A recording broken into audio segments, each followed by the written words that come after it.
ఈ వామాకులో ఒక special protein ఉందట.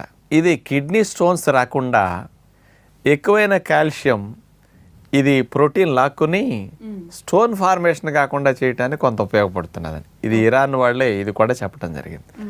అంటే దీని మీద చూడండి ఎంతోమంది ఎన్నో దేశాల వారు రకరకాల పరిశోధనలు చేశారు. కాబట్టి వామాకులో ఉండే ఔషధ గుణాలన్నిటినీ మనం చక్కగా శరీరానికి అందించగలిగితే ఎంతో సింపుల్గా ఇట్లాంటి సమస్యల నుంచి బయటపడవచ్చు. అయితే డాక్టర్ గారు, మరి వామాకులను సాధారణంగా అయితే కనుక బజ్జీలు వేసుకుని తినడము, లేదంటే అప్పుడప్పుడు మనం చూపించినట్టుగా ఏ చట్నీలోనో వాడడమో చేస్తూ ఉంటారు. మరి అలా కాకుండా ఇంక వేరే విధంగా ఉపయోగించుకునే అవకాశం ఏదైనా ఉందా? వామాకుల్ని కొంతమంది కూరల్లో కూడా వాడుతూ ఉంటారు. అంటే దాని వాసన వేరు కదా. అవును. ఇంకా వాటితో పాటు అండి ఈ కషాయాలు మనం చేసుకుంటున్నాం కదా, ఆ కషాయాల్లో ఈ వామాకులు వేసి కూడా మరిగించవచ్చు. ఎందుకంటే లంగ్స్కి చాలా అవసరం కదా ఇది.